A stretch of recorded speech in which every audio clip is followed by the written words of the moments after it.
የትዳር ቅዴን የተበላሸ ሳወጣና ሳወርድ እድሜ ጥሎኝ ሸሸ ከጋሸማ ልፌ ልባል ነው አባባ ሴት ሞልቶ ሚስት አጣሁ ታዲያ ማንን ላግባ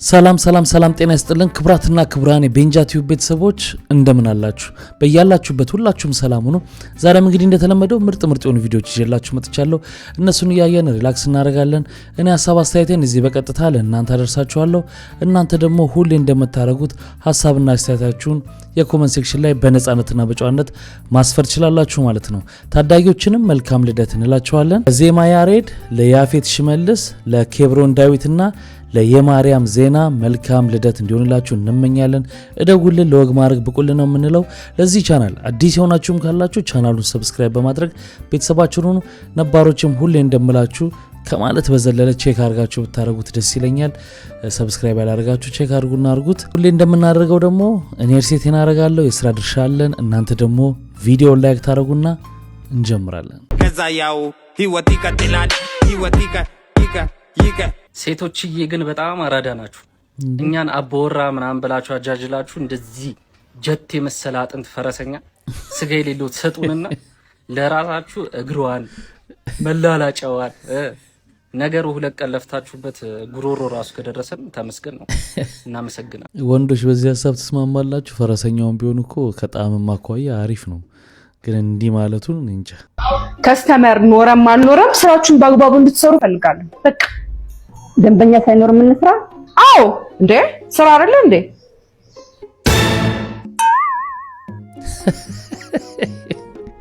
ይሄው ፊሳዎች ይሁን እንዴት ነበር ተመቻችሁ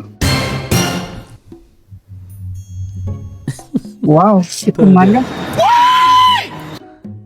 አስተናጋጅ ናቸው ምን ይሰራሉ ስኮፒያችሁ ይሄው ሞጂቶ ይሄው አይስኮፒ ነው እሺ ምን ጎደለ ስማቦል በመንፈስ ቅዱስ አቤት እሺ ታዲያ ምን ልታዘዝ ሜኑ ላንጣው አንዳንድ ስራ ቦታ ላይ ስራችሁ ግዴታ ከስተመር ይመጣበት ሆኖ ልካው እንዳስተናጋጅ ሆኖ ከቆማችሁ አሰሪያችሁ በጣም ሊናደድባችሁ ይችላል በቃ ምንም ሳይሰራ ነው መከፍለው ማለት ነው ብሎ ሊያስብ ይችላልና ከዛ አኳያ ትክክል ነው እንዴ ነው 0 ከ5 ያመጣው ንገረኝ አይደለም ማትስ አስተማሪ እኮ ፖሊስ አባት ልጁን ሲቆጣሽ ስንፈልጋት ብሎኝ ቢልስ መጀመሪያ ከጠፋች 48 ሰዓት መሙላቱን እርግጠኛ አትሆንም እሱ ፈልግ ስላለ ብቻ እሺ ብለህ ትፈልጋለህ መጀመሪያ እኮ መስቀለኛ ጥያቄ ይጠይቃል ከመጥፋቷ በፊት በማከላችሁ ጸብ ነበረ ወይ ለመጨረሻ ጊዜ ያያት መቼ ነው እኮ ተብሎ መስቀለኛ ጥያቄ ይጠይቃል ማቅጦባት ቢሆንስ የጠፋችሁ በምን ታውቃል እኔ ቆይ ባንተ ምክንያት ወላጅ እየተባልኩ መመላለስ አለብኝ እስረኛ ጥያቄ ራሱ እኮ እንደዚህ አይመላለስ ትሰማኛለህ ከዚህ በኋላ እያንዳንዱን የወንጀልን ሪፖርት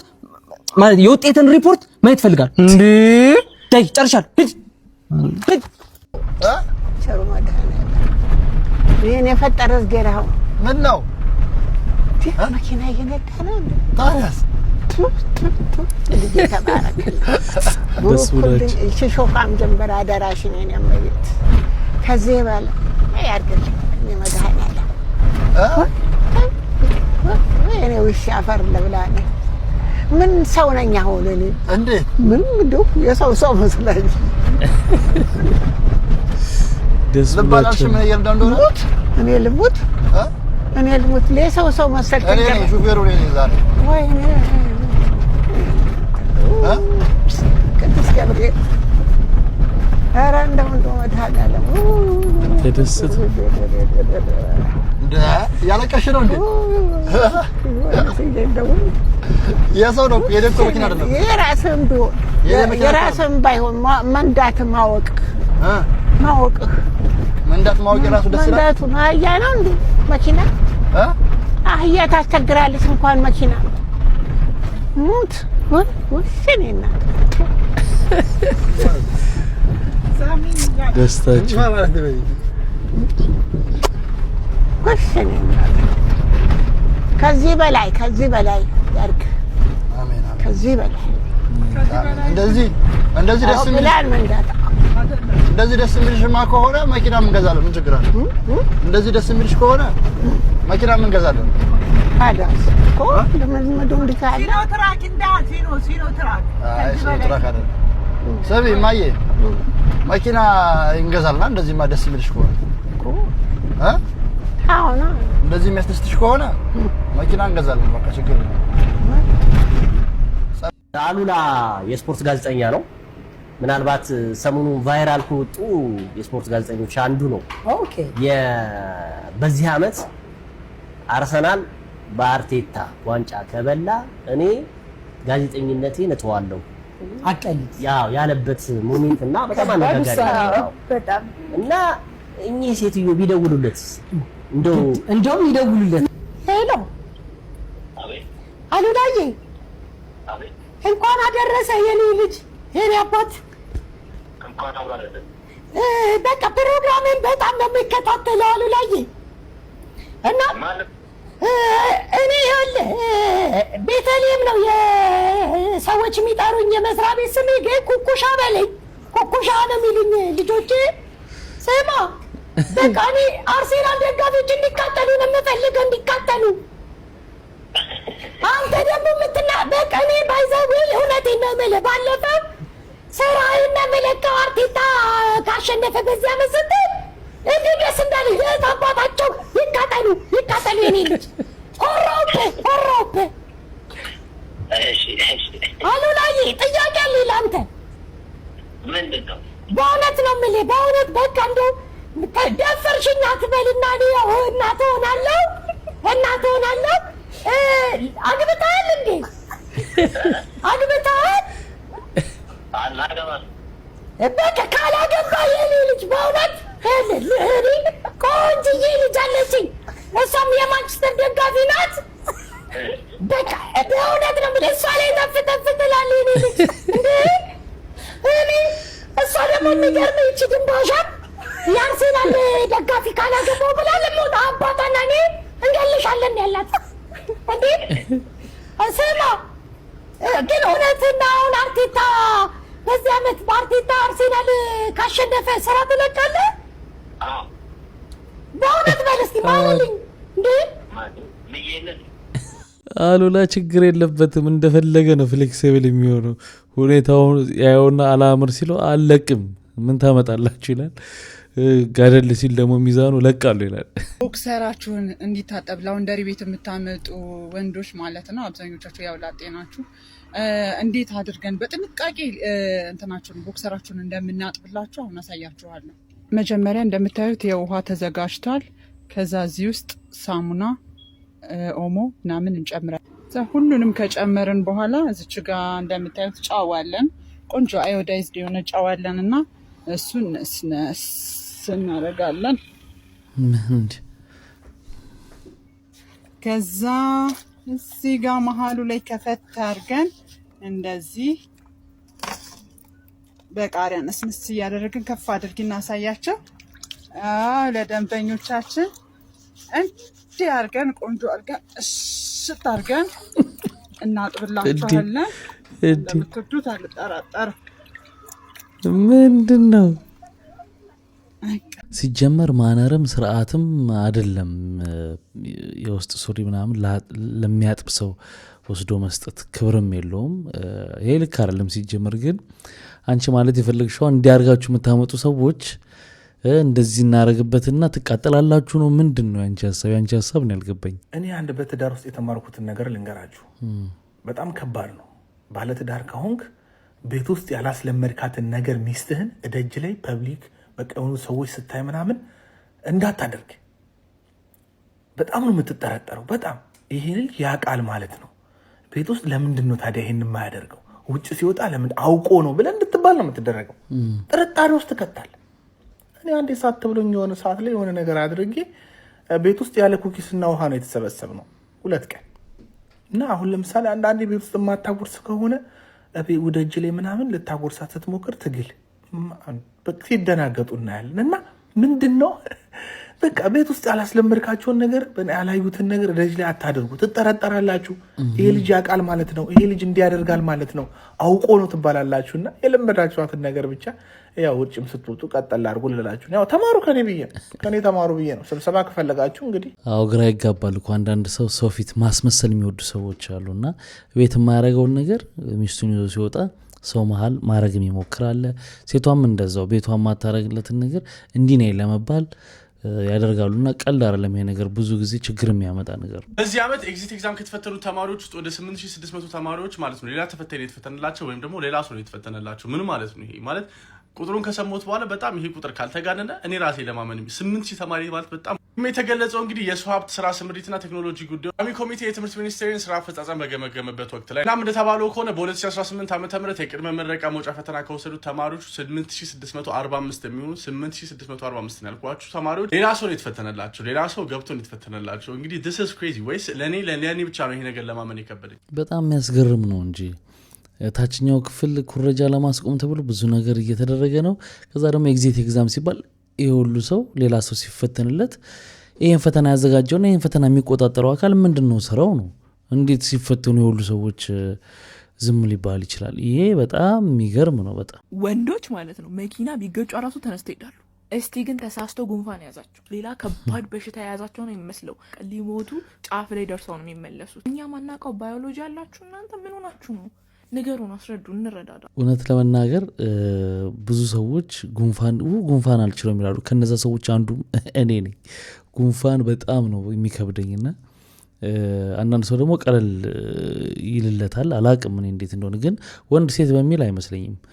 ከሁለቱም ወገን በቀላል የሚያልፍለት አለ ጉንፋን፣ ከሁለቱም ወገን ደግሞ በጣም የሚያመው ሰው አለ። ወንድ ሆነ ለምንድን ነው ቡና ላይ 3 ማንኪያ ስኳር የምታረገው? እንዲጣፍጥህ ወንድ ፈረደ። ወንድ መብላት የሚችለው ቆምጣጣ፣ ጎምዛዛ እና መራራ ነገሮችን ብቻ መጠጣት የሚችለው ብቸኛ ነገር ደግሞ ጥይት ነው። ዘንድሮ እኮ ወንዶች መከራ በዛብን። እውነት ሴቱም እየተነሳ ወንዱ ይላል፣ ወንዱም እየተነሳ ደግሞ ወንዱ ይላል። በቀኝም በግራም እየተጠቀነ እኮ ነው ያለ ነው። ይሄ ደግሞ መጥቶ መራራ ነገር ምናምን ጎምዛዛ ነገር ይላል። ይሄ አንተን የጎመዘዘ ፊት እያየን አይደል እንደኛ ይሄን ጎምዛዛ ፊት እያየን ቪዲዮውን መጨረሻችን ራሱ አንድ ወንድ ያስብላል። ወለት ነው መናገር ወንድ ልጅ መራራ ነገር ነው የሚጠጣው፣ ጥይት ነው። እስኪ አንተ ጥይቱን ጠጥታ አሳየን። ሲቀጣይ ፖስት እየጠጣህ ደግሞ አሳየን ጥይት። ወንድ ልጅ ጣፋጭ ነገር አይወድለትም ያለው ማን ነው? ይሄን መራራ ጉዲና ራሱ ተጠይቆ ማለት ነው። አራኒ ሻይን በስኳር ነው የምጠጣው እና ማርም ማዘወትራለሁ ብሏል እኮ። አንተ ምን ቤት ነህ? የትዳር ዕቅዴን የተበላሸ ሳወጣና ሳወርድ እድሜ ጥሎኝ ሸሸ። ከጋሸማ ልፌ ልባል ነው አባባ ሴት ሞልቶ ሚስታጣው ታዲያ ማንን ላግባ? ሴት ሞልቶ ሚስታጣው ታዲያ ማንን ላግባ? ሴት ሞልቶ ሚስታጣ ታዲያ ማንን ላግባ? ሴት ሞልቶ ሚስታጣ ታዲያ ማንን ያግባ? በሏ ሴት ሞልቶ ሚስታጣ ታዲያ ማንን ያግባ? አንድ ቀን አጎቴ ያጨለኝም ብትሆን ኩምቢ ባይኖራትም ትመስላለች ዝሆን። እኔ ኮሳሳ ነኝ ምን አቅም አለኝ? የማን ያለልል ነው ብትነርተኝ? የማን ያለልል ነው ብትነርተኝ? የማን ያለልል ነው ብትነርተኝ? ነይ ነይ ነይ ነይ ነይ ነይ ነይ ነይ ነይ ነይ ነይ አቤት አቤት አቤት የትዳር ዕቅዴን እየተበላሸ ሳወጣና ሳወርድ እድሜ ጥሎኝ ሸሸ። ከጋሸማ ልፌ ልባል ነው አባባ ሴት ሞልቶ ሚስታጣው ታዲያ ማንን ላግባ? ሴት ሞልቶ ሚስታጣው ታዲያ ማንን ላግባ? ሴት ሞልቶ ሚስታጣው ታዲያ ማንን ላግባ? ነይ ነይ ነይ ነይ ነይ ነይ ነይ ነይ ነይ ነይ ነይ ነይ ነይ ነይ ነይ ነይ አቤት አንድ ቀን አጎቴ ያጨለኝም ብትሆን ኩምቢ ባይኖራትም ታክላለች ዝሆን። እኔ ኮሳሳ ነኝ ምን አቅም አለኝ? የማን ያለልል ነው ብትነርተኝ? የማን ያለልል ነው ብትነርተኝ? የማን ያለልል ነው ብትነርተኝ? ዳይ ዳይ ዳይ ዳይ ዳይ ነይ ነይ ነይ ነይ ነይ ነይ ነይ ነይ ነይ ነይ ነይ አቤት አቤት አቤት ረጅም ቆንጆ ሴት ረጅም ቆንጆ ሴት ቢያስተዋውቁኝ አንጋጥጬ ባያት ተሸማቀቅኩኝ። ወየው ቁመት ማጣት ማጠሬና ወይ ወንበር እየቀጠልኩ ልስማት ነው ወይ ወንበር እየቀጠልኩ ልስማት ነው ወይ ወንበር እየቀጠልኩ ልስማት ነው ወይ ነይ ነይ ነይ ነይ ነይ ነይ ነይ ነይ ነይ ነይ ነይ ነይ ነይ ነይ ነይ ነይ ነይ አቤት አቤት አቤት ማሩን እኮ ነው የሚጨምቀው ፊቱ ላይ። በስመ አብ ምን ነካቸው?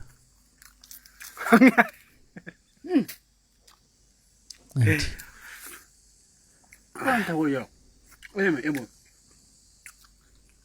እሺ ለይ ሾኪሳ ካቦ እንግቶ ምንድነው? በማሪ ጮት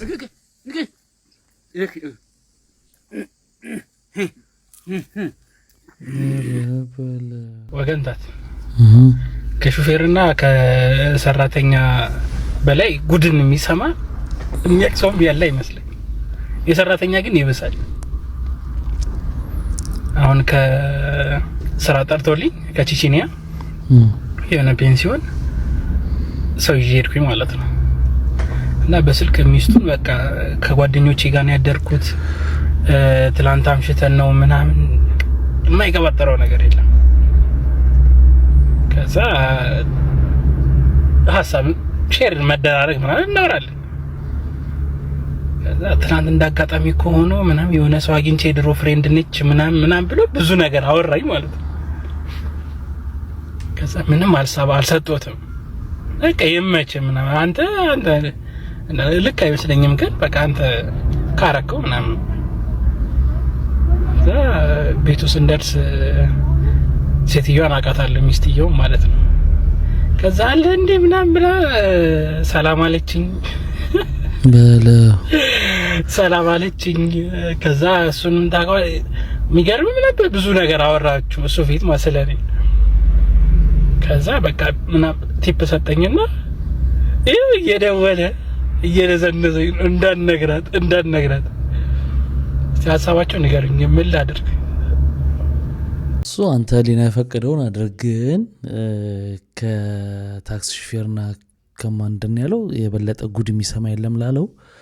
በነገራችን ላይ አስባችሁ ታውቃላችሁ? የነፍስ አባቶች የሚሰሙት ነገር እንዴት እኔ በጣም ነው የሚገርመኝ። ማለት እንዴት ውስጣቸውን ሊያስጨንቀው እንደሚችል የታመነ ኃጢአት ነው የሚሰሙት፣ የተደረገ ማለት ነው።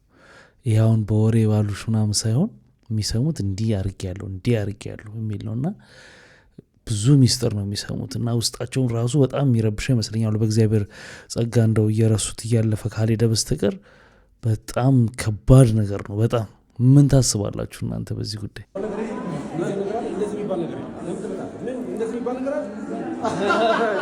አስደነበራት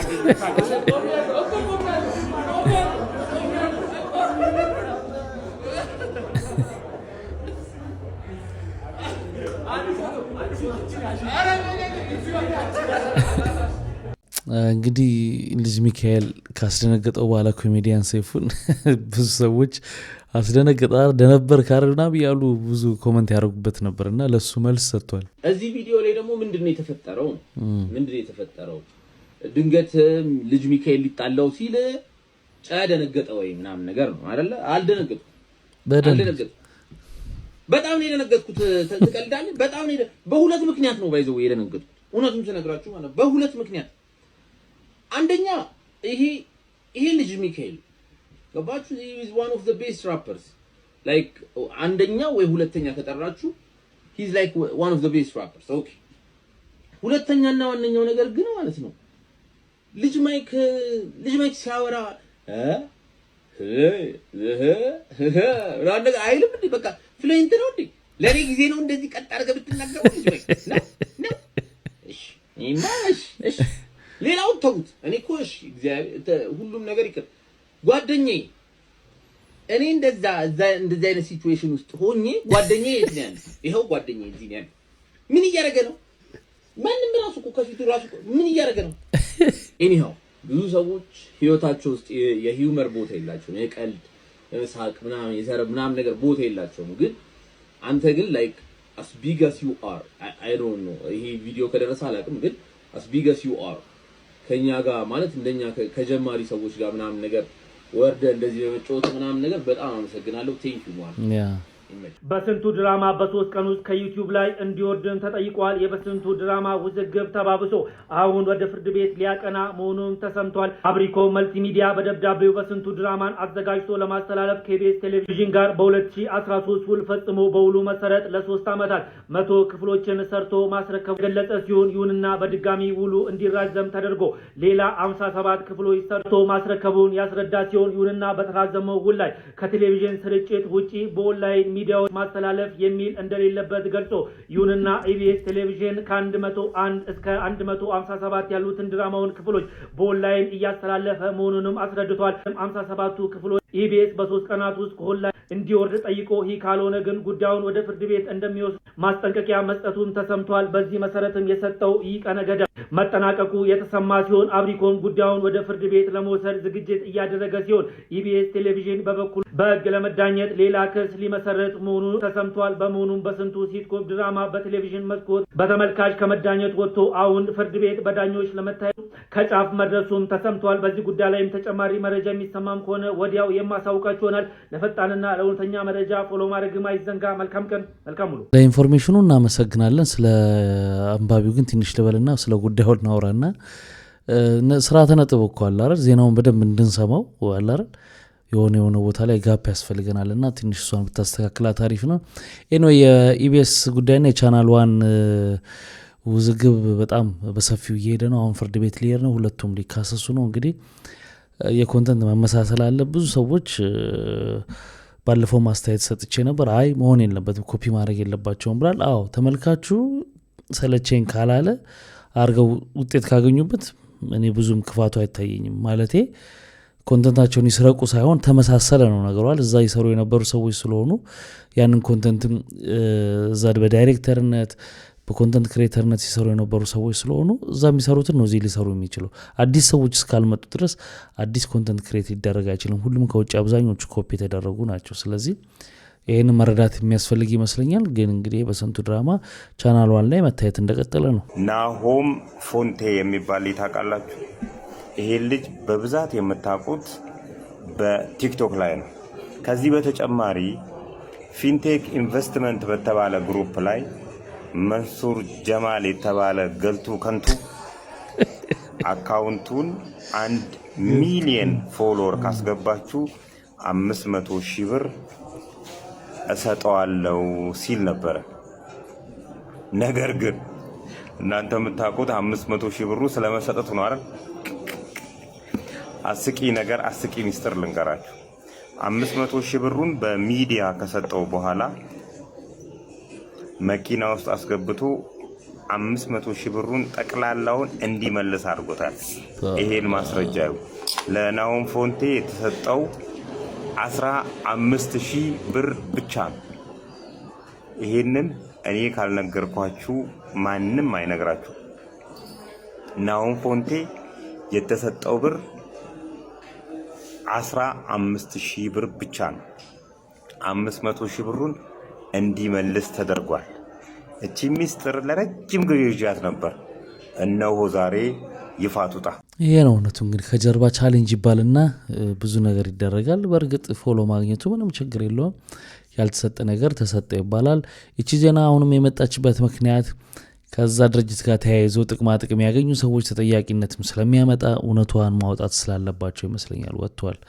ከዛ በተረፈ ግን በፊንቴክ ጉዳይ ፍርድ ቤት ያሉት እነ መንሱር ጀማል፣ እነ ሰራዊት ፍቅሬ፣ እነ ሰለሞን ቦጋለ እንዲሁም ሌሎችም በባለፈው ፍርድ ቤት በቀረቡ ጊዜ በሶሻል ሚዲያ ላይ የሚደረግብን እንቅስቃሴ እና ሰዎች እንዲጠሉን የሚደረገው መንገድ እንዲቆምልን ብለው ጠይቀው ነበርና ፍርድ ቤቱም ይህን ፈቅዶላቸዋል። አሁን ያ ማለት ምንድን ነው? የተጠርጣሪነት መብታችን ይከበር ነው። ገና ተጠርጣሪ ነን። ፍርድ ቤት ወንጀለኛ እስካላለን ድረስ ስማችን አይነሳ ነው። ተገቢ ጥያቄ ነው። በእርግጥ ያደረጉትን ነገር ማንሳት ይቻላል። ግን ናቸው ማለት ደግሞ ያው ፍርድ ቤቱ ፈቅዶላቸዋል እንዳይባሉ ማለት ነው። ሰርቀዋል፣ ሌቦች ናቸው እንዳይባሉ።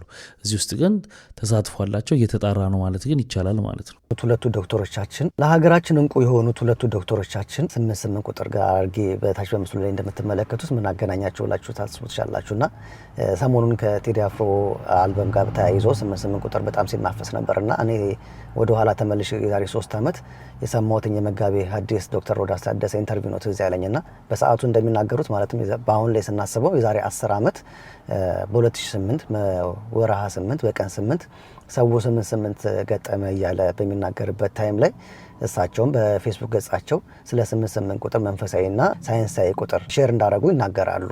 ያ በሆነ ደግሞ ከ4 ዓመት በኋላ 24ኛ መጽሐፋቸውን ሲያሳትሙ በቀን 8 በወርሃ 8 በ8 ሰዓት ላይ 24ኛ መጽሐፋቸውን እንዳስመረቁ ይናገራሉ። እንግዲህ ከ6 ዓመት በፊት ነው። በኋላ እንግዲህ ትዝ ይልሃል ማዛሮት መጽሐፍ ስናስመርቅ ከ6 ዓመት በኋላ 24ኛ ስራዬን ሳስመርቅ ቀኑ 8 ነበረ፣ ወሩ 8 ነበረ፣ ሰዓቱ 8 ነው። አንተ ነህ እንደው 8 ብለህ ያወሽከው የታሪክ እኮ ነው። እና የመጽሐፍ ርዕስ እንደሚሆን ግን አላወቅኩም ነበር። የዚህ መጽሐፍ ቁልፍ እንደሆነ አላወቅኩም። ከዛ በተጨማሪም ደግሞ ይህን በሚናገሩበት ሰዓት 888 የተሰኘ መጽሐፋቸው እንዳስመረቁ ይናገራሉና ከ4 ዓመት በኋላ ደግሞ አሁን በድጋሚ ደግሞ የክቡር ዶክተር አርቲስት ቴዎድሮስ ካሳሁን ቴዲ አፍሮ 8 ሰዓት ላይ 8ኛው ቀን በወርሃ 8 በ2018 18 ትራክ ያለው አልበም ሲለቅ ይሄ 88 ቁጥር አብዛኞቻችን እንደምናስበው የቀን መገጣጠም ነበር ወይስ ሌላ ከበስተጀርባው ያለው የጥበብ ሚስጥር አለ የሚለው ነገር ጥያቄ ስለፈጠረብኝ ነውና ለምን ለተከታዮች ሼር አድርጌ በዚህ ላይ አንድ ሰው እንኳን ምናልባት እውቀቱ ሊኖረው ይችላልና ስለ 88 ብታስረዱ። በጣም ጥሩ። ስለ 8 ቁጥር ታሪክ ምን አይነት እንድምታ እንዳለው የምታውቁ ሰዎች እዚህም ላይ ብታስረዱን ደስ ይለኛል። ብዙ ሰው ግን ኖቲስ ያላረገው ነገር ሲባልም ያልሰማሁት ነገር የትራኩ 8ኛውም ደግሞ የትኛው ዘፈን ሊሆን ይችላል የሚልም ነገር ነበርና 8ኛው ትራክ እንግዲህ ለባለቤቱ የዘፈነው እና ያደረገው። ስለዚህ በጣም ቀኑ፣ ወሩ፣ እንደገና ደግሞ ዓመተ ምሕረቱ እንደገና ትራኩ 18 መሆኑ ብቻ ሳይሆን 8ኛውም ዘፈን አኗኗሬ ነው የሚለው የአብራኗሬ ነው መሰለኝ የሚለው ትራክ ለአምለሰት ይመስለኛል። እንግዲህ አብራው አኗኗሪያ እሷ ስለሆነች ለባለቤቱ የዘፈነው ሆኗል ማለት ነው። በጣም አሪፍ ነው። ግን 8 ምን ትርጉም አለው? ግን ሌላው እዚህ ጋር ማለት የምፈልገው ነገር ይሄ 88 የሚለው ነገር የመጣው ከሰዋሰው መልቲሚዲያ ጋር ውሉ ከተቋረጠ በኋላ ነው እንጂ በጣም ረጅም ጊዜ ታሰበበት አይመስለኝም። ምክንያት አለ ለዚህም። ምክንያቱም ሰዋሰው መልቲሚዲያ በዳግማ ትንሣኤ እሁድ ቀን ነገ ነበር ሊለቀው ያሰበው። ስለዚህ መፋለስ ይኖር ነበር ማለት ነው ቀን 8 የሚለው ግን ከተቋረጠ በኋላ ነው ውሉ በ2 ሳምንት ውስጥ የታሰበ ነገር ነው ለማለት ነው። እስቲ አንዴ አብረን እናዳምጥ ነው መሰለ አቀበት ሜዳ ገደላ ገደል የታለፈበት የሚረሳ አይደል ደርቤ አይሞቀኝ ብከናነብ ተይዤ ባንቺ ሀሳብ የሰማይ አምላክ አቤት ምሕረቱ ማድረግ ይችላል ደካማን በርቱ። አሁን ደግሞ አልበሙ ከወጣ በኋላ እንደምታውቁት በጣም ተወዳጅ የሆነ አልበም ነው። ብዙ ሪካርዶችን የያዘ ነው። ብዙ ሰዎች እንግዲህ የእይታውን መጠን እንደምታዩት ነው። ያው ቴዲ ነው ስለሚታወቅ ማለት ነው። እሱን እንዳለ ሆኖ እስቲ የተነሱትን ሀሳቦች ነው አሁን የምናየው። በኔጌቲቭ ሳይድ የተነሱትን ጥያቄ ያነሱትን ነው የምናየውና ዜማዎች ከፕሮቴስታንት መዝሙር ላይ ወስደዋል የሚል የማመሳሰል ነገር እያሰሙ ነው አሁን እንደሰማችሁት ማለት ነው። ከዚህ በፊትም አሁን ብቻ ሳይሆን ከዚህ በፊትም እንዲህ የሚል ጥያቄ አንስተው ነው። ምሳሌ ቴዲ አፍሮ የሰረቀው ምን የሚለው መሰለ እግር ይዞ እንዴት አይሄድም ሰው ወደፊት አይራመድም እጅግ ብዙ ነው የእሱ ውለታ እንዴት ላመስግነው ይህንን ጌታ ያገኝ ቁጭ ራሱ ሆኖ ቁጭ ያደረገው ሞተሃል ተብሎ እኛም ተስፋ ቁርጠን ያገኘው መዝሙር እኔ ሳልወለድ ነው የወጣው። አብዱል ኪያር መጥቶ ድሮ ፈራውኔ ብሎ ራሱን ቁጭ ያደረገው። እንደዛ ሲሆን ያምራል። ከቸርች ሲወሰድ ያምራል። ይክፈል የዜማ ይክፈል። አንዳንድ ሰው ግን እንደዛ የማይመስለው እኔ እንደዚህ አይነት ነገሮች በምን መልኩ ነው የሚገቡኝ? በጣም ብዙ ነገሮች ተፈጥረዋል አይደል? አሁን እኮ አዲስ ነገር ለመፍጠር ይከብዳል እና ተኮርጇል ለማለት ብዬ ሳይሆን ዜማ ከውስጥ ራሱ ሲያወጡት ምናልባት የመመሳሰል ነገር ሊኖር ይችላል። ቀጥታ ከዛ ላይ ወሰድ ይችላል። ይሄን ማለት ቴዲን ዲፌንድ ለማድረግ እነዛን እንትን ለማለት አይደለም፣ ግን እንደዛ ይመስለኛል። ሌሎችም ዘፈኖች ብዙ ዘፈኖች እንደዛ መዝሙሩም ውስጥ ሆነው ከዘፈን የሄዱ የተባሉ ብዙ ዜማዎች አሉና ስለሚወራረስ ዜማ የመመሳሰል ነገር አጋጣሚው ይመስለኛል። ታስታውሱ ከነበረ እንግዲህ ከሰይፉ ጋር የነበራቸው ቁርሾ የሱዳን ዜማዎች ላይ ቴዲ አፍሮ ወስዷል የሚል ለምን ይዋሻል በሚል የሬዲዮ ፕሮግራሙ በማቅረቡ እንደነበር ይታወሳል። እስከ ቅርብ ጊዜ ድረስም እንግዲህ እዛ ሾው ላይ አላየንም። ይሄ ነው ምክንያቱ ነው የሚባለው። ሌላው ደግሞ ምንድነው ያለቅጥ ዝምታ ለበግም አልበጃት 12 ሆና አንድ ነብር ፈጃት የሚለው ዳስጣል የሚለው ዘፈን ውስጥ ትራክ አንድ ላይ ያለው ላይ እሱ ውስጥ የተጠቀመው ስንኝ ኮፒ የተደረገ ነው ይላሉ። ነገር ግን ለኔ ምሳሌያዊ አነጋገር ነው፣ ይሄ ኖርማል ነው ይሄ መደረጉ እና አላር ምክንያት ፍለጋም ይመስላል። ከዚህ በፊትም እንግዲህ የትነበርሽ ንጉሴ ይህንን በመድረክ ተናግረው ነበር ከፖለቲካ ጋር አያይዛ። አንድ አባት ምን አሉ? ያለቅጥ ዝምታ ለበግም አልበጃት 12 ሆና አንድ ነብር ፈጃት ይላሉ። እና ምክንያቱም በፖለቲካ ህይወት ቤተመንግስት ያሉት ፖለቲከኞቹ ናቸው። ኖ ኩዌስችን። ዶክተር አብይ የመጽሐፍ ቅዱስ የሚመስል ጥቅስ ቢነግራችሁ እንኳን ፖለቲከኛ መሆኑን አትርሱ። ኦኬ ዶንት ፎርጌት። ፖለቲከኞች ናቸው። በፖለቲካ ህይወት ውድድር ኢዝ አ ማስት፣ ኮምፒቲሽን ኢዝ አ ማስት። በእርቀ ሰላም ሂደት ውስጥ ግን ትብብር ኢዝ አ ማስት። ለዛ ነው እኛ ህዝብ ነንና አሁን በጣም ትልቁ ችግር ኢትዮጵያ በተፈናቀሉ ሰዎች ቁጥር ስንተኛ ሆናለች ተብሏል? አንደኛ። ከቤታቸው የተፈናቀሉ ብቻ አይደለም። አይ ቲንክ እነሱ የቆጠሩት ከቤታቸው የተፈናቀሉትን ነው።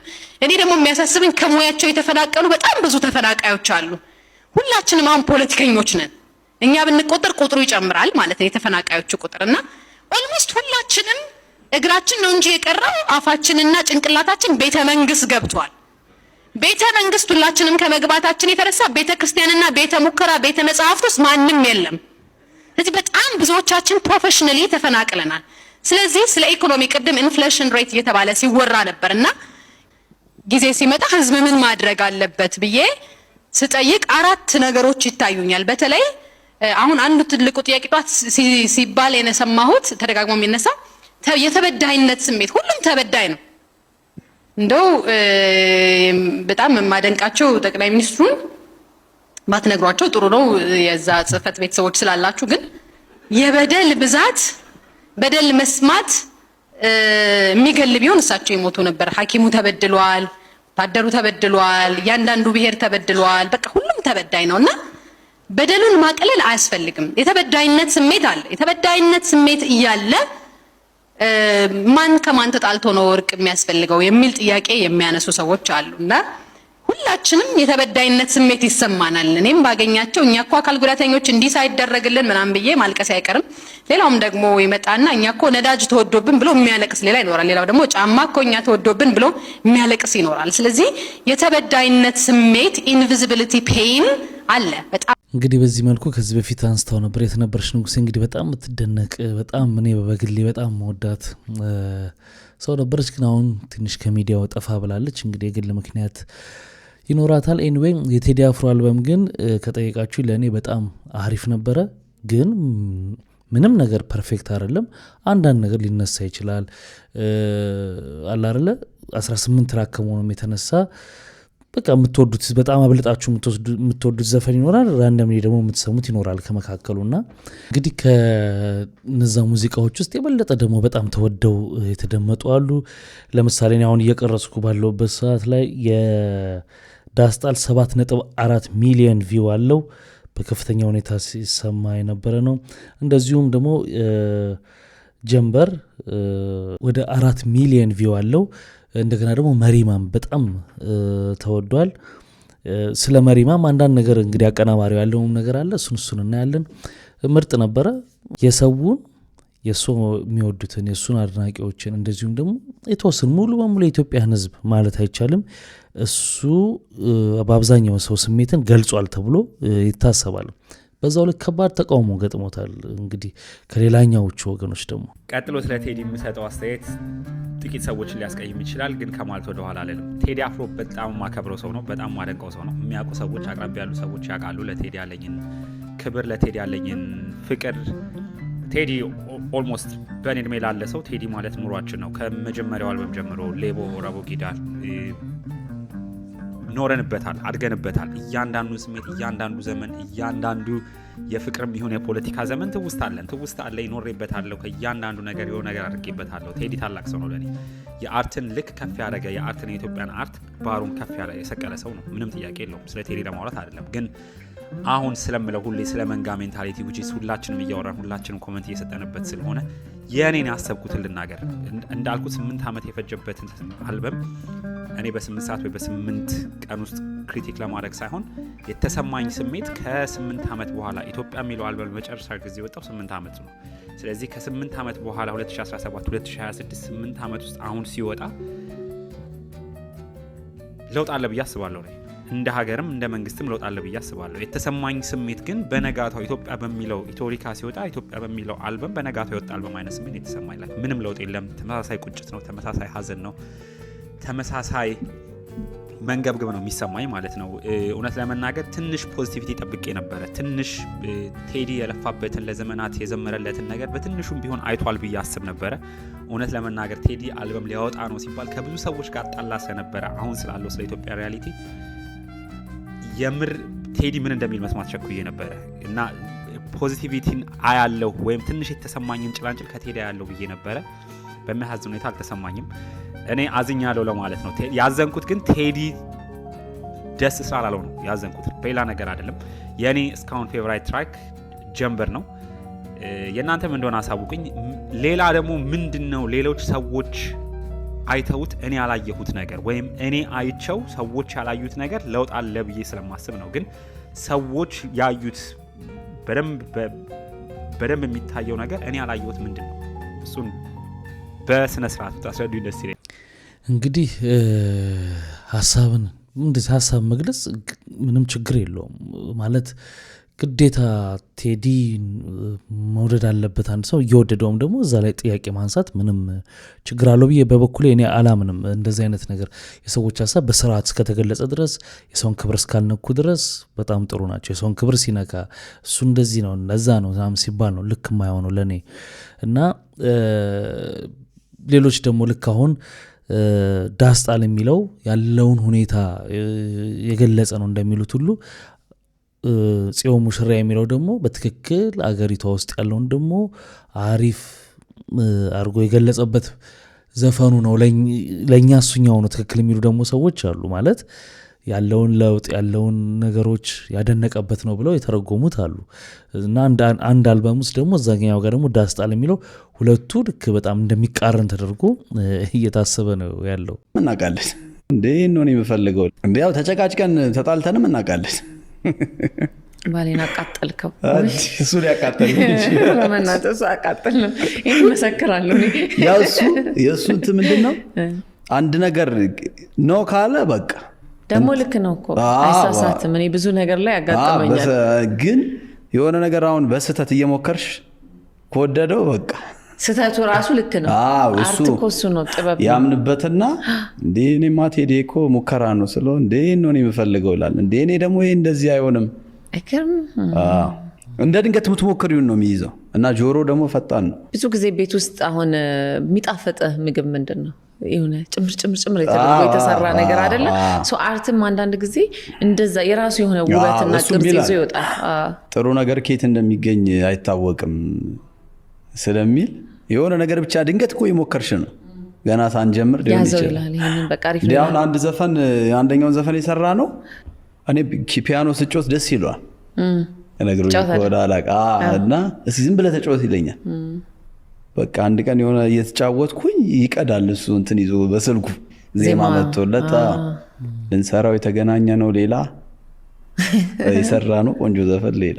እንግዲህ ቴዲ ብዙ ጊዜ ከታዋቂ አቀናባሪዎች ጋር ሲሰራ አይታወቅም። አንዴ ይሰራል ከዛ የመድገብ ፕሮባቢሊቲው ጠባብ ነው። ለምንድን ነው ይህንን አንዳንድ አቀናባሪዎች ከዚህ በፊት ሲያነሱ ሰምቻለሁ። ነፃነት አይሰጠንም ይላሉ እነሱ። እኛ ሙያችን ማቀናበር ነው፣ እኛ በፈለግነው መንገድ እናርገው ነው። እሱ ደግሞ አይ እዚህ ጋር በቃ ይሄኛው እንደዚህ ብሎ ስለሚል ያለመስማማት ነገሮች እንዳሉ ከዚህ በፊት ሲናገሩ ሰምቻለሁ። ስለዚህ እሱ በሚመቸው መልኩ ወጥቶ እንግዲህ ህዝቡ እየወደደው ስለሆነ በሚመቸው መልኩ እየሰራ ነው ያለው ማለት ነው። እንዳይሰራ ዘፈናቸው እንዳይከናወን ዘፈናቸው ሞገስ እንዳይኖረው ዘፈናቸው የሚያስጠላ እንዲሆን ጸልያለሁ። የከሰረ ነብይ ይጫወታል በብይ የሚባል አባባል አለ። አትፈልጉት፣ አታገኙትም። አዲስ ነው። ሰውዬ ምን እየሆኑ ነው እርሶ? ነብይ በቃ ካልታዩት ተውት እንጂ አይታይም ብለው ጸልዩ። እንግዲህ ታየ፣ እርሶ ፌክ ኖት ማለት ነው፣ ዋሽተውናል ማለት ነው። ከዋሹ ቴድሮስ አፍሮ ወይም ቴዲ ካሳው የሚባለው ሰውዬ እሱም ኃጢአተኛ ነው፣ እርሶም ኃጢአት ሰርቷል። ሁለታችሁም ንስሐ ግቡ። እርሶ በመዋሸት እሱ ደግሞ በመስፈን ሁለታችሁም ተመሳሳይ ናችሁ። ለዛ ሁለታችሁም ንስሐ እንድትገቡ ፈልጋለሁ። ሌላው ነገር ደግሞ ለምን ቪዲዮውን ከቲክቶክ ላይ አጠፉ? ቢታይ ኖሮ ቪዲዮ የዘፈኑ ምናምን ባይታይ ጸሎቴን እግዚአብሔር ሰማው ወገኖቼ ሰብሰብ በሉና ደግሞ እናመስግን ብለው ሊቀፍሉ እንጂሩ እንደዛ የሚባል ነገር የለም። አሁን ተጋልጠዋል፣ ንስሐ ይግቡ። ውሸት ምንም አያረግም። በቃ ቪዲዮ ተበልተዋል። በቃ የከሰረ ነብይ ይጫወታል። የቴዲ መሪ ማዘት ማለት ነው ያስተውሰኝ። የዛሬ 6 አመት ሞሮኮ ቤት ስሰራ የሆነች መሪም የምትባል ልጅ ነበረች። እንደ እንግዳ በየሳምንቱ 40 ትመጣለችና መሪም ነው ስሟ። እና ዛሬ ቀኑም ዘፈኑን እየሰማሁ ማለት ከተለቀቀ ሰዓት ጀምሮ የምሰማው እሱን ዘፈን ብቻ ነው። እና ጭንቅላቴ ላይ ተመላለሰችብኝ ማርያምን። በቃ ብዙ ታገልላትና 5 አመት ደሞዝ አልተሰጣትም። በጣም ተሰቃይ ነበር። እጇ እግሯ ሁሉ ነገሯ ተበለሻሽቷልና የወሎ ልጅ ናት፣ መሪም ትባላለች። እና በቃ ብዙ ታገድንናት ጉርሻ ላይ እኔና ጓደኛዬም እኛንም የሚያዛረጉን በሷ ምክንያትና ብዙ ታገልላት። ጉርሻ ላይ ተፖስተትናት። ስልክ ቁጥር አታውቅም፣ ራሷን ብዙ አታውቅም። ስልክ ቁጥር የቤተሰቧ ምናምን አታውቅምና ጉርሻ ላይ ፖስተት እኔ ነገርኩ፣ ጻፍኩለት ለጉርሻ ፔጅ ምናምን ፖስተታት። ቤተሰቧ ተገኙ እና ወንድሟ ይሁን አጎቷ የሆነ ቤተሰብ ፋሚሊ ሜምበሯ ያወራኝ ነበር። እኔ ነው 2021 ምናምን አካባቢ ማለት ነው። የዛሬ 6 አመት 5 አመት ከምናምን 5 አመት መሰለኝ። ከዛ በጣም ብዙ ታገድናት። እዛ ቤት ነው የምትሰራው። ሰዎቹ በቃ ጠመዱ። እኔ አይሆንም ብዬ ከዛ ቤት ወጣሁኝ ማለት ነው። አሁንም ብዬ ከዛ ቤት ወጣሁ። እነሱ ከሚሰሩበት ከሆነ አልቻልኩም። በቃ ያለው ነገር ምንም ደስ አላለኝም ምናምን ብዙ ነገር ነበር። ልጅቷንም በቃ ሳታዝነኛለች። ልሞክርላት ነው የወጣሁት። ቢያንስ ወጥቼ እንኳን መርዳት ከቻልኩ ማለት ነው። ብዙ ታገልን ከጓደኛዬ ጋር ለማስጠፋትም በር ላይ ምናምን ቆሞ ይጠብቁናል እንደ ዘበኛና በመጨረሻ ምን ወጣሁኝ ትቼ ጉርሻ ላይም ብዙ ተሞከረላት፣ አልሆነም። በመጨረሻም ጓደኛ ያስጠፋቻት እና ከዛ ወዲህ የኔም ስልክ ቁጥር ቀየርኩኝና ከዛ ወዲህ ወንድሟንም አግኝቻት አላውቅም፣ እሷንም አግኝቻት አላውቅም። መሪየም የት ነሽ አለሽ ወይ ደህና ነሽ ወይ አሁን ወተሽ ጥሩ ስራ እየሰራሽ ነው ወይ? አንድ ደውላልኝ ጥሩ ቤት ገብታ እንደነበር ነግራኛለች። ከዛ በኋላ ያለችበትን አላውቅምና ዛሬ እውነት እሷ አእምሮ ይለስ ትመላለስ ይዋለችው እና ደግሞ እኛ የአረብ ሀገር ሴቶች ውጭ ምን ሰራ አረብ ሀገር ምን ሰራ ሁላችንም ሁሉም አረብ ሀገራት ያለን ማለት ነው። ይሄ ለኛ ነው ማርያም ለኛ ነውና ቴዲ የውስጣችንን ማን ነግሩት እንደሆነ አላውቅም። የውስጣችንን ነው የዘፈነልን። እንደገና ደግሞ ሰሞኑን አንድ ሲመላለስ የነበረ ጽሁፍ ነበረ። አውሮፕላን ላይ ቴዲ አፍሮን አግኝታው ይሄን ታሪክ ነግራው እንደነበረና እንደ ጻፈው ማረጋገጫውን እርግጠኛ አይደለሁም። እንደዛ አይነት ጽሁፎች ያየው ነበረ። ከዛ ውጭ ግን አቀናባሪው ስለ መሪማ ስለሚለው ዘፈን ትንሽ ነገር ብሎ ነበር። 4 ሰዓት ውስጥ ብቻ 2.3 ሚሊዮን ቪው ያገኘው መሪማ ሙዚቃ አብዛኞቻችን መጀመሪያ ላይ ስንሰማው አንዲት አረብ ሀገር ያለች ወይ ደግሞ በማንኛውም ስደት ሀገር ላይ ያለች ግን በጽዳት ወይ ደግሞ በተለያዩ ስራዎች ላይ ያለችን እህትን ያስመለከተ ነበር ይመስላል። ግን 9 ሙዚቃ ካቀናበረው ቤኪ ስንሰማ ግን እሱም ከአልበም ውስጥ በጣም የሚወደውና የመጀመሪያው ምርጫ ያደረገው ሙዚቃ መሆኑን እየተናገረ በምስሉ ላይ እንደምትመለከቱት ከኢየሱስ ክርስቶስ ጋር አያይዞ የተሰጠው የራሱ ፊች አለ። እሱን ደግሞ አብረን እንስማ። ዝም ብለህ ተጫወት ብሎ በጣም አሪፍ። እኔ እንደውም በጣም የምወደው ዘፈን ነው። ምንድን ነው ስልቱ? ያው እንደ ሙዚቃው ማለት አልችልም። እንደ ወርልድ ሚውዚክ አይነት ነው። ሀሳቡም ግን ሩቅ ነው በጣም እንትን ይሰር መሪማ የሚለው እኔ በጣም አሜዚንግ ወይኔ በጣም ወደው ሙዚቃ የሆነ ይዞኝ ነው የሚሄደው። በጣም እኔ ወደው ዘፈን እሱ የተሰራው እንደዛ ነው። መብራት መጥፋቱም እሳቱም አመጣ የሆነ ነገር የታሰበላት ስለሆነች የታዘነላት የሚገርም ሐሳቡም አንዴ በጣም ጌታችን ኢየሱስ ክርስቶስ ሙቪ ላይ ቁጭ ብለው እንደዚህ እሳት እንትን ይያሉ የሚለብሱት አለባበሳቸውና ቁጭ ብለው እንትን ከክርስቶስም ኖሮ ያስተማራቸው የሆነ ሴትዮ ራቅ ብላ ቦክስ ጊታር የምትጫወት ሴትዮ አለች እኮ ካስተዋልሽ አዎ በዛ መንፈስ ነው እኔ ይሄ ኢንተርቪው ይሄ ፖድካስት ከአምርሰት የተደረገው ፖድካስት ከአልበሙ በኋላ ቢሆን ለአቀናባሪውም ነፃነት ይሰጠው ነበር ብዬ አስባለሁ ስላልወጣ ዘፈኖቹ ላይ በደንብ ለማውራት መቆጠብ ግዴታው ነበረበትና ብዙ ተቆጥቦ ነው ያወራው አሁን ግን ከወጣ በኋላ ቢሆን እዚህ ቦታ እንዲሆኑ ብሎ የማውራት በደንብ ሰፋ ያለ ነፃነት ይሰጠው ነበር ያለ ጊዜው የተደረገ ፖድካስት ነው ብዬ አስባለሁ ያው እንዴት ናችሁ ሩፍታፕ ስቱዲዮ ነው ያለሁት እንግዲህ ትላንትና ሙዚቃ አሸንፋለች በጣም ኢንስፓየርድ ነው የሆንኩት I'm very proud ትላንት አሜን በጣም proud የሆንኩት really so inspired ሆኛለሁ ኢነርጂ ነው የሰጠኝ ነው የምላችሁ አሁን ስቱዲዮ ምናምን ራሱ ስገባ ዋኪን ምናምን ሳረግ በኃይለኛ ቫይብ ነው እየገባው ያለሁት በጣም ነው ደስ ያለኝ ሙዚቃ once again አሸንፋለች የሀገር የሚወሰኑ ማንኛውም ነገሮች ላይ ምናምን የብዙ እንትን አስተዋጽኦ ያስፈልጋል ከሙያ የሚመጡ ማለት ነው ጥያቄ ምናምን ያስፈልጋል እንዲሁም ባደጉ ሀገሮች ዲሞክራሲያችን ዲሞክራሲ actually ያው ሪላቲቭ ነው እንደ ውበት ብላችሁ ያዙት ውበት እንደ eyes of beholder ነው ምናምን ይባላል አይደል እንደሱ ነው እንደ ተመልካቹ ነው እንደሚባለው ዲሞክራሲም እንደዛ ይሆነች ነው እና ይሄ ፌር ምናምን የሚባለው ነገር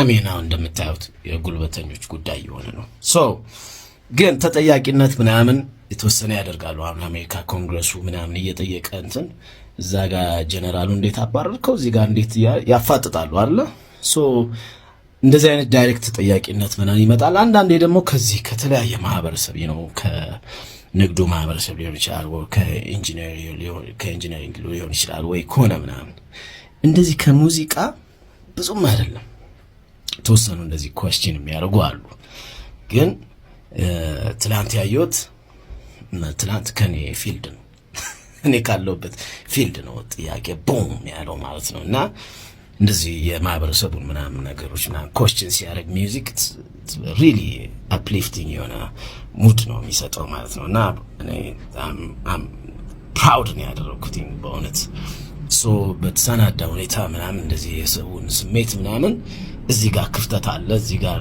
እንዴት ነው የሚታየው ብሎ ማቅረብ ማለት ነው እንደ ሰነድ ነው ያስኩትኝና that's really inspiring እና በበጎም ሊያዝ ይገባል ያ ነገር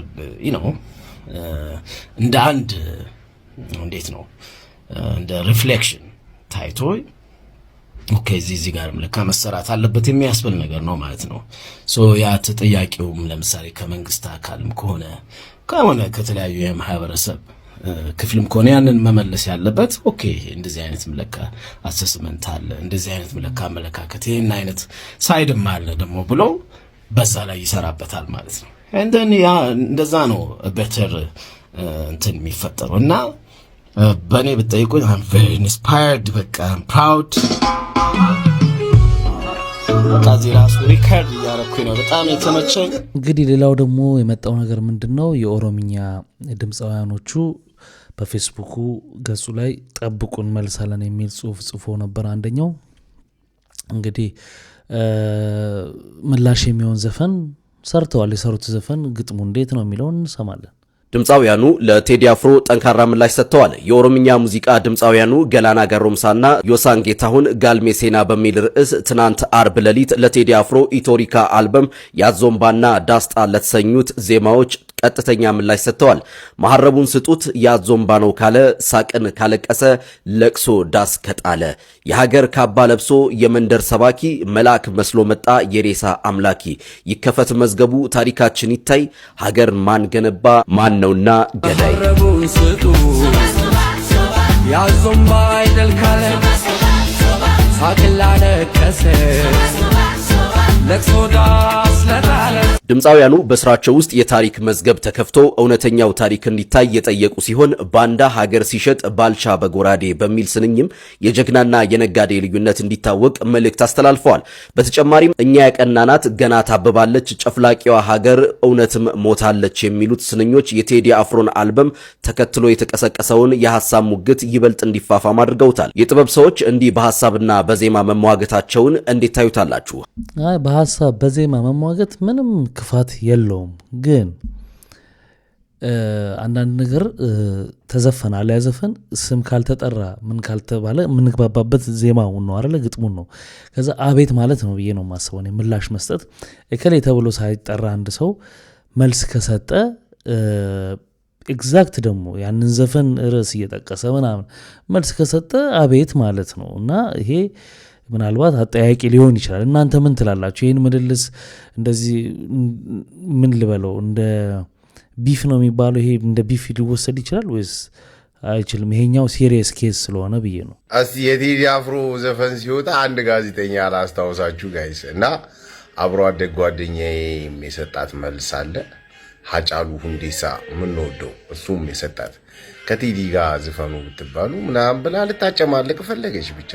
እስቲ እንስማው። አዎ በጣም ጥሩ። አሁን ይሄን እንግዲህ ቅድም ከሰማናቸው ድምፃውያን ጋር አነጻጽሩና አስቡት እና ጫሉ ደግሞ ምናምን ስለ ቴዲ ያሉት ነገር ነበር። እንዴት ነው የተረዱት የሚለውን እኔ እዚሁ አስታክኬ የቴዲ አፍሮ አድናቂ ነኝ ብለህ አንድ ጊዜ ስትናገር ሰማውና ወቀሳ ካልመጣብኝ የኦሮሞኛ ያፋን ኦሮሞ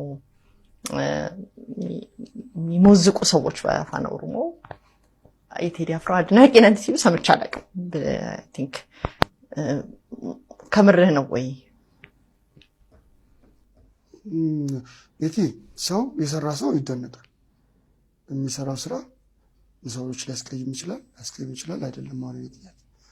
አንድ ያንን ነገር ለመስራት ጊዜውን አጥፍቶ ረጅም ሰዓት ተቀምጦ ምን ያክል ጊዜ እንዳጠፋ እሱና ፈጣሪ ናቸው የሚያውቁት። ጄኑዊን መልስ ነው። እኔ ስለሌላው ለማውራሽ ፓሽኔት ሆኖ እዛ ነገር ላይ ያን ያክል ጊዜ ሰው ካጠፋ ምን ያክል ለውጥ ማምጣት እንደሚችል ምን ያክል ሪቮሉሽነሪ መሆን እንደሚችል ያሳየ ሰው ነው። ይሄ ሊደነቅ ይገባል። አንድ መድረክ ላይ እድሉ ቢፈጠር ከቴዲ አፍሮ ጋር አብረህ ትዘፍናለህ ወይ? ያ ሙዚቃውን ትሰማለህ? ሰርተናል እኮ አንድ ላይ ከአንድም ሁለቴ አንድ አይነት ማይክ እየተቀባበላችሁ አንድ መድረክ ላይ ማለት እሱም አንተም ማይክ ይዛችሁ ትዘፍናለህ ወይ? የታሪክ አረዳዳችሁ እንደዛም ሲጀመር ነው። አንተ በሌላ መንገድ ነው የታሪክ ዘውጉን የምትረዳው፣ እሱም በሌላ መንገድ ነው ዘውጉን የሚረዳው። የታሪክ አረዳዳችሁ የተለያየ ነው የሁለታችሁ። ስለዚህ እድሉን ብታገኝ በአንድ መድረክ ላይ ትሰራለህ? በአንድ መድረክ ላይ ከአንድም ሁለቴ ሰርቻለሁ። ለኢትዮጵያ ደራሲያን ማህበር ከ6 ዓመት በፊት አዲስ አበባ ኤግዚቢሽን ሰርተናል። ይሄ ማለት አንቺ እንዳልሽው ያው እኔ በዘፈንኩበት ማይክ እሱም ዘፍኗል ማለት ነው።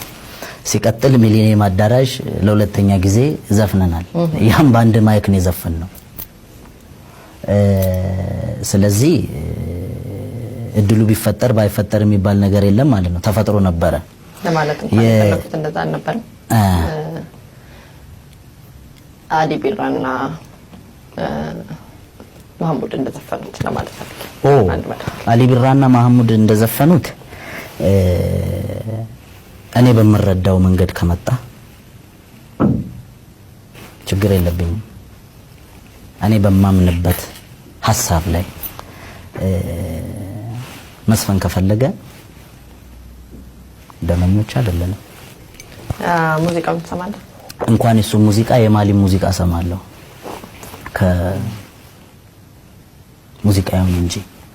ገብቶኛል። ከታሪክ አረዳዳችሁ መቃረንና መለያየት የተነሳ ማለት ነው። ምናልባት እሱ የሚያነሳቸውን ሐሳቦች ለሱ ተውና ጥበባዊ ችሎታውን